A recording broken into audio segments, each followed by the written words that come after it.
Magandang araw po sa lahat ng tagapakinig ng channel na ito. Ang ibabahagi ko pong kwento ay kwento sa akin ng aking lolo tungkol sa isa nilang taga-baryo na itago na lang natin sa pangalang Rodel. Nung binata pa itong si Rodel, ay nagsasaka lang sa kanilang lugar sa Bicol. Tungkol sa karanasan nito sa aswang ang kanyang ilalahad. At nangyari po ito taong 1989. Nung mga panahon na ito ay mahirap ang buhay nila Rodel noon dahil tanging pagtatanim at minsan ay pag-uuling lang ang kanilang ikinabubuhay. At wala din silang kuryente dahil sa panahon po na yon ay hindi pa abot ng ilaw ang kanilang lugar. Kaya tanging gasera lang ang nagsisilbi nilang liwanag. Pagsapit ng dilim ay nasa bahay na sila ng kanyang nakababatang kapatid. At ang kanilang tatay ay minsan gabi na kung umuwi mula sa pagsasaka. At minsan ay lasing pa ito dahil sa nayayaya itong uminom ng kanyang mga kumpare. Isang gabi ay inutusan si Rodel ng kanyang ina na hanapin at sunduin ang kanyang ama sa bahay ng isa netong kumpare. Dahil sa gabi na ay wala pa ito at marahil nakikipag-inuman na naman ito. Wala namang nagawa si Rodel kundi sundin ang kanyang ina dahil sa alam niya na galit na ito kaya kinuha na lamang nito ang gasera at naglakad na ng makalayo na sa kanilang bahay. Tanging pagkamot lamang ng ulo ang nagawa ni Rodel noon. Dahil sa hindi nito alam kung saang bahay ng kumpare ng kanyang ama ito magsisimulang maghanap. At dahil malalayo ang agwat ng mga bahay noon, ay inabot na ito ng hating gabi sa paghahanap kung saan nakikipag-inuman ng kanyang ama. Hanggang sa napagod na ito sa kakaparoon at parito sa mga bahay ng mga kakilala niyang kainuman ng kanyang ama, ay hindi pa rin ito iyon nahanap. Kaya nagpasya na lamang itong umuwi at baka andoon na din ang kanyang ama dahil sa maghahating gabi na. Habang tinatahak ni Rodel ang daan papauwi ay nakarinig ito ng isang malakas na pagaspas. At dahil sa bundok nakatira ay hindi nalingid sa kanya ang mga ganitong tunog. Kaya napatingala ito at nagulantang sa nakita dahil nakatingin na sa kanya ang isang manananggal na naglalaway at nakahanda ng dagitin siya. Kaya dali-daling hinagis ni Rodel ang dalang gasera sa papasugod na manananggal kaya napahinto ito sa pagtangkang dagitin siya. Kaya naman mabilis itong tumakbo at nagsisigaw. Dahil sa wala itong dalang itak o kung ano man na pwedeng nitong magamit laban dito. Habang tumatakbo si Rodel, ay ramdam nito na hinahabol pa rin siya ng manananggal. Dahil sa naririnig nito ang malalakas na pagaspas. Hanggang sa makarinig ito ng isang sigaw na pamilyar ang boses. Ang kanyang ama kasama ng isa netong kumpare na may dalang itak. Napatakbong sinasalubong siya dahil sa narinig nila ang sigaw nito at nakita na hinahabol nga ito ng isang manananggal. Nang makita naman ng manananggal ang ama ni Rodel, ay hindi na ito hinabol si Rodel at lumipad na ito papalayo. Agad na tinanong ng ama ni Rodel kung ayos lang ito at bakit nasa labas pa ito ng 10 oras ng gabi. Sinabi naman ni Rodel sa kanyang ama na pinapasundo ito sa kanya ng kanyang ina. Ngunit hindi siya nito mahanap sa mga bahay. Hanggang sa uuwi na lang sana ito. At doon nga ay nakasalubong niya ang manananggal. Humingi naman ng pasensya yung ama nito kay Rodel. At umuwi na sila at sa bahay nga ay nag-away pa ang kanyang ama at ina. Dahil sa muntik nang mapahamak si Rodel sa pagsundo sa kanyang ama. Kaya kinabukasan, habang nagkakape ay tinawag ng kanyang ama si Rodel at ibinigay nito sa kanya ang kanyang isang itak na tanso. Sinabi nito kay Rodel na kapag lalabas ito ng bahay ay laging dalhin umano ang itak na sa ganon ay may proteksyon ito o sandata na pwedeng magamit. Lalo pa ngayon, may gumagalang manananggal sa kanilang lugar. Agad namang nagpasalamat ito sa kanyang ama at nagpaalam na mauuna na ito sa kanilang taniman dahil sa pupunta pa ang kanilang ama sa kapitan ng kanilang lugar para ibalita ang nakitang manananggal nang sa ganon makapagronda sila at maiwasan na may mabiktima ito. Lumipas ang ilang buwan ay naging tahimik naman ang baryo ni Rodel at hindi na muling nakita ang manananggal. Kaya naisip nila na baka dayo lamang ito. Isang gabi ay inaapoy ng lagnat ang nakababatang kapatid ni Rodel at nataon na wala ang kanilang ama dahil pumunta ito ng bayan para ipagbili ang kanilang inaning mga pananim at hindi pa ito nakakabalik. Kaya sinabihan si Rodel na sunduin ang hilot o manggagamot sa kabilang baryo para matingnan ng kanyang kapatid.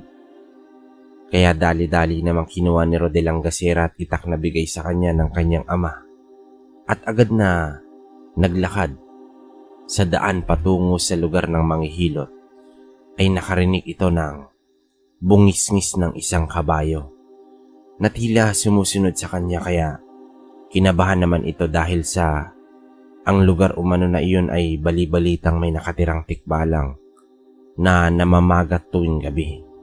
Kaya iniiwasan ng mga tao na mapadaan sa lugar na iyon. At kahit natatakot ay tinuloy ni Rodel ang paglalakad dahil sa naisip nito ang kanyang kapatid na may sakit na kailangan matingnan kaya tinapangan nito ang kanyang sarili.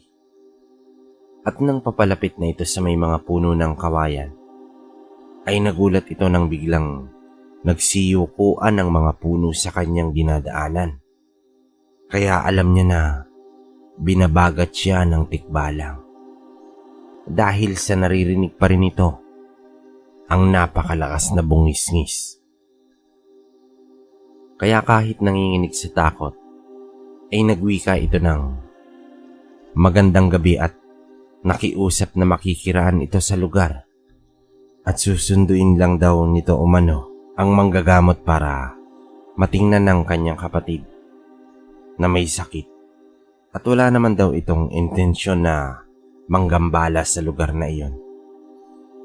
At pagkatapos niyang sabihin niyo ni Rodel ay biglang naging tahimik ang lahat at bumalik sa dati ang mga kawayan na nagsisiyukuan kaya agad na itong naglakad ng mabilis at nagwika ng isang pasasalamat. Nang makarating ito sa bahay ng manggagamot ay kumatok na ito at agad naman itong pinagbuksan ng manggagamot at pinapasok muna sa loob ng bahay at pinainom ng tubig dahil sa pawis na itong si Rodel. Sinabi naman ni Rodel ang sadya nito sa manggagamot na agad namang tumangon na sasama sa kanya para tingnan ang kanyang kapatid. Ngunit bago sila umalis ng bahay, ay tinanong nito si Rodel kung saan ito dumaan. Sinabi naman ito sa manggagamot na doon sa daanan na may sinasabing may namamagat na tikbalak dahil sa akala niya ay kwento-kwento lamang iyon at hanggang siya mismo ang nakaranas. Nakaalis lamang siya sa lugar na iyon nung makiusap ito na makikiraan. Natuwa naman ang manggagamot kay Rodel dahil tama ang ginawa nitong makiusap. Dahil sa totoo lang umano ay mabait ang nananahang tikbalang doon at ang gusto lamang nito ay magbigay respeto sa kanya ang mga dumadaan. Sadyang inililigaw niya umano ang mga taong dumadaan doon, lalo na ang mga lasing na maiingay at matatapang pa umano. Kaya minsan ay tinuturuan niya ito ng leksyon, ngunit hindi naman ito sinasaktan. Sa halip ay tinatakot lang. Matapos sabihin ng manggagamot kay Rodel ang tungkol sa tikbalang, ay nawala naman ang takot nito. Sa halip ay gusto pa niyan itong maging kaibigan. Kaya tinanong ng manggagamot kung pwede daw bang makipagkaibigan ito sa engkanto. Sinabi naman sa kanya ng manggagamot na maaari naman daw at nasa kanya naman daw iyon. Kaya mabilis na silang naglakad pabalik sa bahay nila Lolo Rodel para matingnan ang kalagayan ng kanyang nakababatang kapatid. Nang nasa bahay na sila ni Rodel ay agad na tiningnan ng manggagamot ang kapatid nito. At sakto naman na andun na din pala ang kanyang ama. Matapos matingnan ay sinabi sa kanila ng manggagamot na inaaswang ang kanyang kapatid. Marahil umano ay may nagbigay ng pagkain o inumin sa kapatid ni Rodel at inusog ito dahil sa mahina ang dunga ng bata ayon pa sa manggagamot. Agad na tinanong ng ama nila ang kanilang ina kung may nakita itong hindi pamilyar sa kanya na kasama ang kanilang anak. Sinabi naman ng ina nito na abala siyang naglalabas sa likod ng kanilang bahay at naglalaro lamang umano ang anak nila nang bigla lamang itong nakarinig ng malakas na kalabog. Kaya agad niyang pinuntahan iyon at nakita na nakahiga na sa lupa ang anak nila at inaapoy ng lagnat. Pinainom ng manggagamot ang kapatid ni Rodel nang ginawa nitong gamot gamit ang mga pinakulong halamang ugat hanggang sa bumaba ang lagnat nito.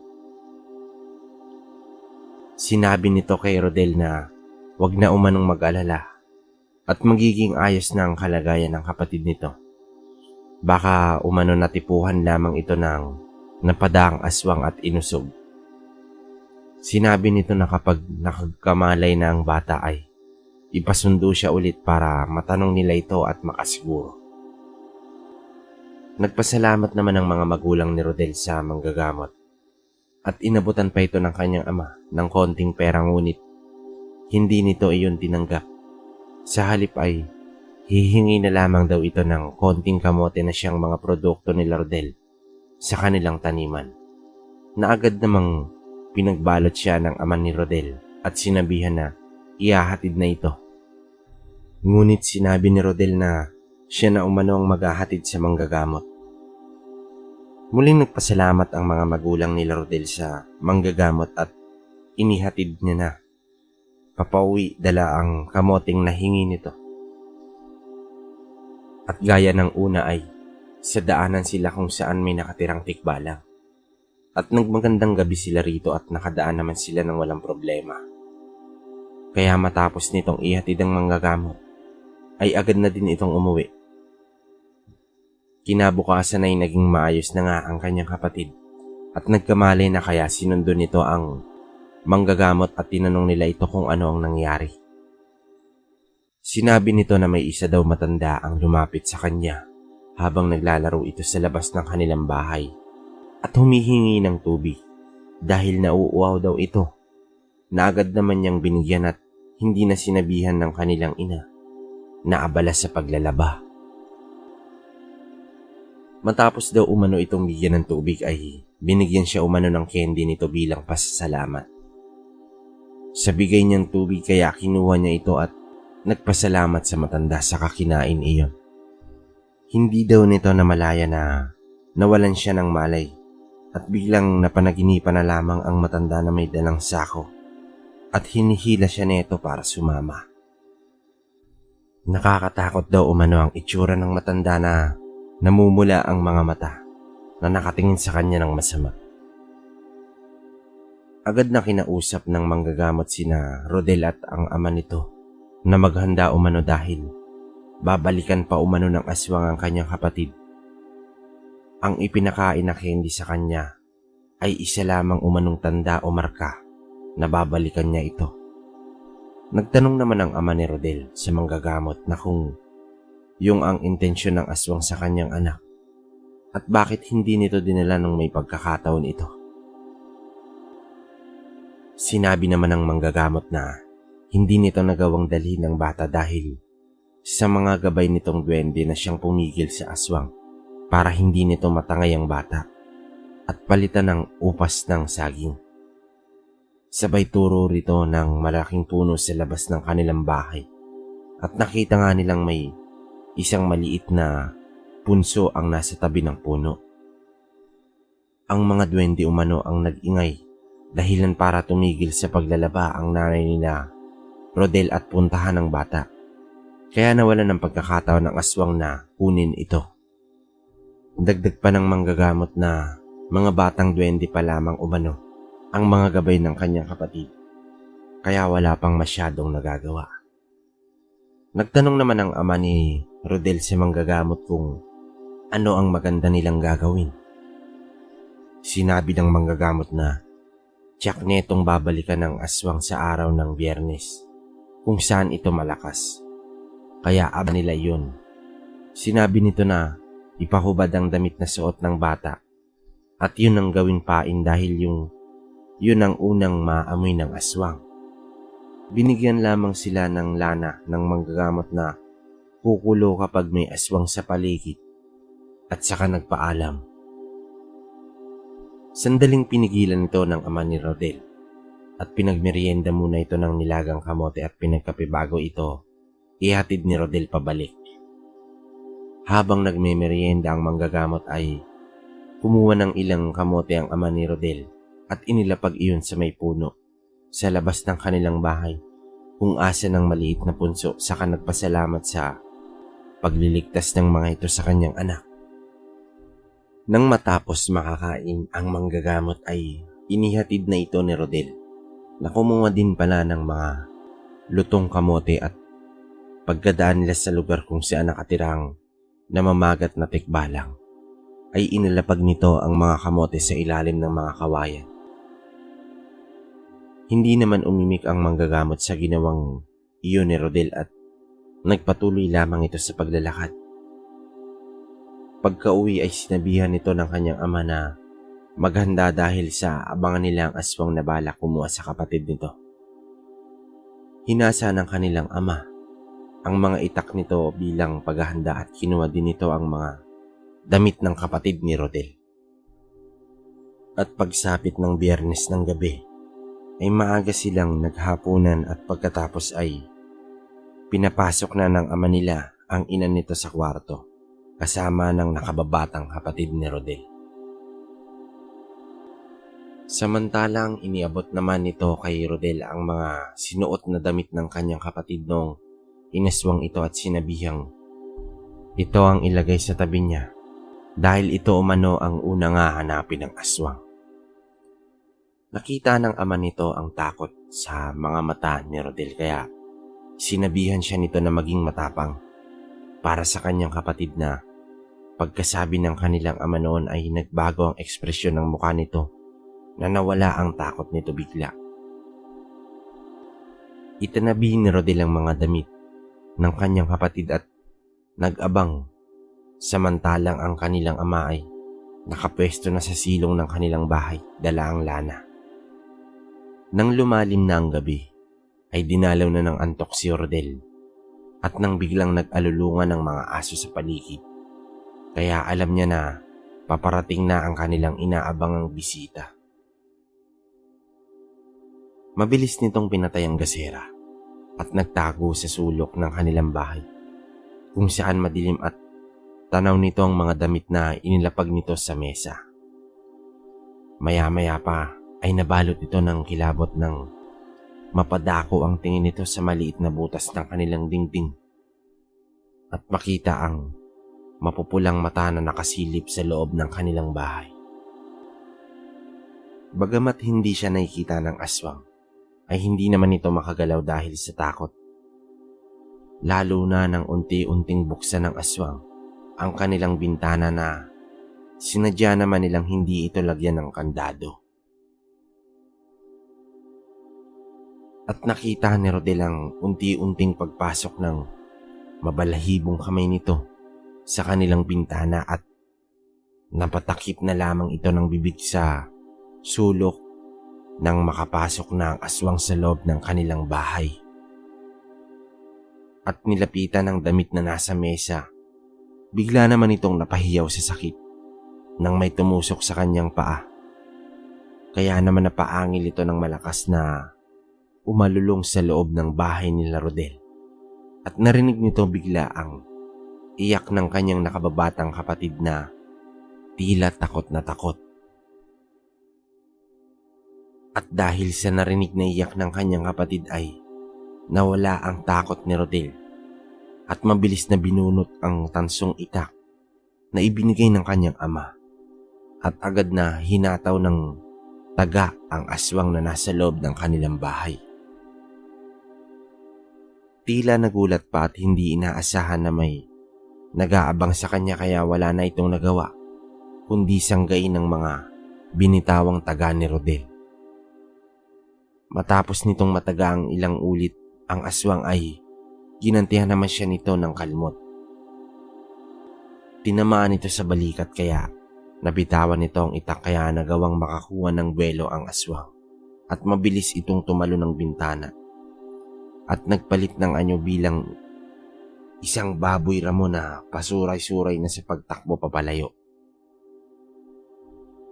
Mabilis namang umakyat ng bahay ang kanyang ama para tingnan kung ayos lang ito. Dahil sa hindi nito inaasahan na nasa bintana dadaan ang aswang at hindi sa silong. Agad naman lumabas ng kwarto ang kapatid at ina ni Rodel nang malamang ayos na ang lahat at ginamot na nila ang natamong sugat ni Rodel.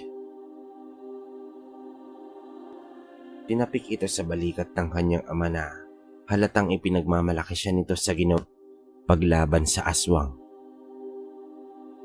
Kaya kinabukasan ay maagang nagpunta sa bahay nila ang manggagamot para ibalita na may natagpuang patay sa kakahuyan na isang matanda na hindi nila kilala. Lumipas ang ilang linggo ay laging dumadaan si Rodel sa lugar kung saan sinasabing may namamagat na tikbalang at nagdadala ito ng mga kamote na nilalagay naman ito sa ilalim ng mga puno ng kawayan. Ilang buwan pa ang lumipas at nagiging masagana ang kanilang mga inaani sa kanilang mga taniman, lalo na ang mga kamote na malaki at magaganda ang tubo. Kaya naibibenta nila iyon ng mahal at unti-unti ay nakakapundar sila ng mga gamit at napapaayos nila ang kanilang bahay. At kahit na hindi na nagpakita sa kanya ang tikbalang, ay alam ni Rodel na ito ang may gawa para gumanda ang kanilang mga ani. Kaya hindi din ito nakakalimot na mag-aalay. Lagi ba sa tuwing nakikita nito ng manggagamot ay napapangiti na lamang sa kanya. At mula nga noon kabaryo, ay wala na umanong nagtangka o nabalitaan silang nagpunta sa kanilang baryo para mangambala, lalo na kung ito ay nasa hanay ng isang aswang. Hanggang dito ko na lang po tatapusin ang kwento. Naway mabasa po ninyo ito sa inyong channel. Maraming salamat po sa nakinig at patuloy na tumatangkilik sa inyong channel. More blessing po kabaryo. Maraming salamat. Okay, so yun no. Unang-una mga kabaryo, gusto ko munang sumagot doon sa mga nababasa kong previous comment sa mga kwentong ina-upload natin na may nagsasabi na narinig na nila sa ibang narrator, binasa ko lang daw, inulit ko pa, kinopya. Unang-una po sa lahat, hindi ko po hawak yung sender na nagpadala ng sulat.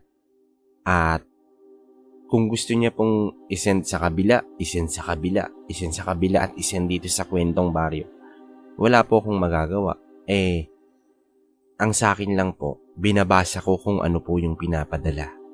Kaya pagpasensyaan nyo po kung minsan parang pamilyar yung nagiging story. Pero kung ano naman po yung sinesend sa aming account mula sa mga sender, yun lamang po ang binabasa namin. Kagaya ng etong kwento ni Rodel, hindi ko alam kung nabanggit na ba to o naikwento na sa iba. Kasi hindi naman natin hawak yung nagpapadala nga ng sulat.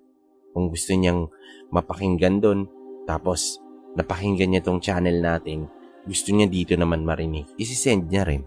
Wala naman akong time mga kabaryo para isa-isahin, no? Kaya, yun, kasi nabasa ko mga nakaraan na may mga nagko-comment ng ganyan kesyo nga nakita, narinig. Pagpasensyahan nyo na po yun. At sa mga sender naman po na gustong magpadala, i-make sure po natin na kung na-send na po sa kabila, maaaring doon na lamang po. O kung may conversation naman po kayo nung nakausap nyo na narrator doon, pwede nyo po silang abisuhan na okay lang po ba na ipadala ko rin po ito dito kasi nakikinig din ako rito sa mga kwento nila. Para okay po tayo. Kasi sa akin, kung may gaganon man, sasabihin ko okay lang, sige. Basta nag-abiso siya, mas maganda para sa akin. Para kung ako mismo makarinig, maalala ko na, oo, ito yung sinabi na ikikwento niya rin dun sa kabila. Yun lang naman mga kabaryo. Siguro yun lang muna ang iko-komento ko kasi mahaba na yung oras natin.